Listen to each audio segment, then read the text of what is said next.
అవమానాలు అయితే, నాకెంత ఇన్సల్ట్ అయితే, నా మీద ఎన్ని కుట్రలు జరిగితే నేను ఇట్లా మాట్లాడుతున్నది నా బాధ, ఇది నా ఆవేదన. నాన్న చూస్తలేరేంది వీళ్ళనన్నది ఆవేదన, చూసుకుంటా క్షమిస్తారేంది ఇంకెన్నిసార్లు క్షమిస్తారన్నది నా బాధ. అంతే తప్ప నాకేం కోపం ఉంటుంది? ఎందుకు కోపం ఉంటుంది? నాకు ఎన్ని జన్మల పుణ్యం ఉంటే కేసీఆర్ లాంటి తండ్రి దొరుకుతాడు? కోట్లలో ఒకరికి ఉండేటటువంటి తండ్రి నాకు దొరికిండు. ఆయన లేకపోతే నేనెవరు ప్రపంచానికి తెలుస్తుందా?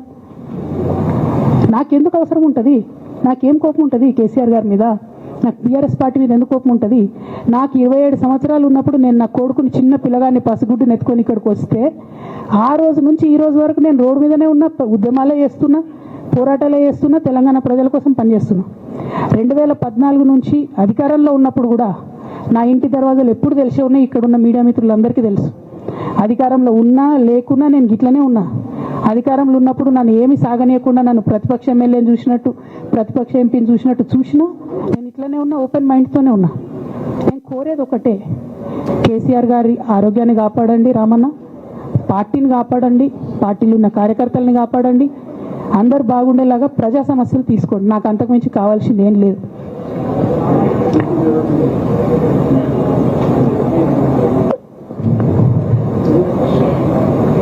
కానీ మొన్న అసెంబ్లీలో అర్ధరాత్రి దాకా పెట్టి రేవంత్ రెడ్డి గారు కేసీఆర్ గారిని తిడుతుంటే దయ్యాలు వేదాలు వాళ్ళు ఇస్తున్నట్టు అనిపించింది నాకైతే.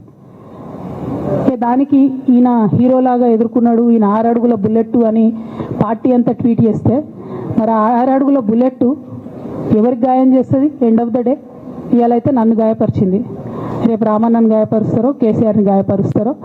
జాగ్రత్తగా ఉండండి రామన్న, నేను చెప్పేది ఏం లేదు. జాగ్రత్తగా ఉండండి, కేర్ఫుల్గా ఉండండి. అట్ ద సేమ్ టైం ఈ హరీష్ రావు గారి కారణంగా గమ్మత్ ఏముంటుందంటే, ఒకసారి హంపీకి పోతారు వీళ్ళందరూ, మీ అందరూ తెలుసు ఆ స్టోరీ. హంపీకి పోయి పాటలు పాడుకుంటారు, మొత్తము చాలా మంది కలిసి కేసీఆర్ గారిని చాలా అవమానకరంగా మాట్లాడతారు.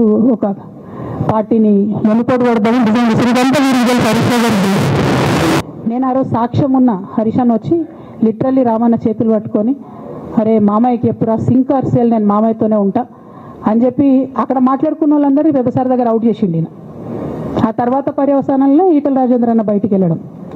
ఈ మహానుభావుడు వల్ల జగ్గారెడ్డి దగ్గర నుంచి మొదలు పెడితే, చెరుకు శ్రీనివాస్ రెడ్డి నితిన్ రెడ్డి చెరుకు దగ్గర నుంచి మొదలు పెడితే, రఘునందన్ రావు గారు, మోహన్పల్లి గారు, విజయసింహి గారు, విజయరామరావు గారు,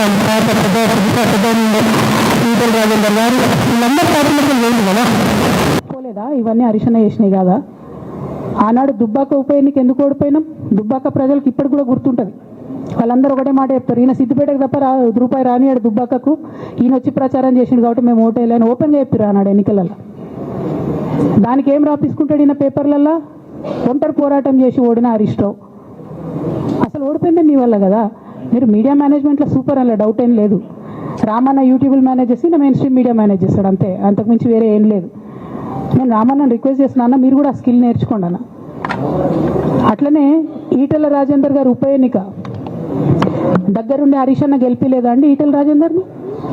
ఆనాడు పీసీసీ అధ్యక్షుడిగా ఉండి రేవంత్ రెడ్డి గారు ఏమంటారు, కాంగ్రెస్ పార్టీ ఓడిపోతుంది ఇడా అని చెప్పారు. ఆయన ముందే డిక్లేర్ చేసిండు, ముందే చేతులు ఎత్తేసిండు. హరీష్ అన్నాడు పోయి కూర్చొని మరి ఈటల రాజేందర్ అన్నను గెలిపించొచ్చాడు.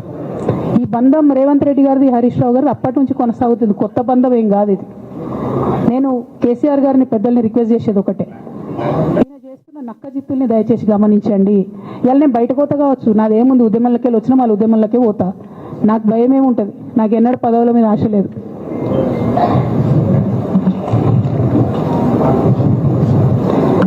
పార్టీ నుంచి వచ్చిన ఎమ్మెల్సీకి స్పీకర్ ఫార్మాట్లో చైర్మన్ గారికి నేను పంపుతా ఉన్నాను రాజీనామా పత్రాన్ని. అట్లానే బీఆర్ఎస్ పార్టీ ప్రాథమిక సభ్యత్వానికి కూడా గౌరవ పెద్దలు కేసీఆర్ గారికి రాజీనామాను పంపుతా ఉన్నాను. దీన్ని మన రావుల చంద్రశేఖర్ రెడ్డి గారికి తెలంగాణ భవన్కి వారికి నేను పంపుతా ఉన్నాను. ఎందుకు ఇవి ఇప్పుడే చూపించిన అంటే, పదవుల మీద నాకు ఎప్పుడు ఆశ లేదు. నేను ఉద్యమంలోకి వచ్చింది ఎందుకంటే మా నాన్న ఒకసారి ఇంత ఒంటరి పోరాటం తీసుకున్నారు, ఎంత వీలైతే అంత మద్దతు ఇవ్వాలని.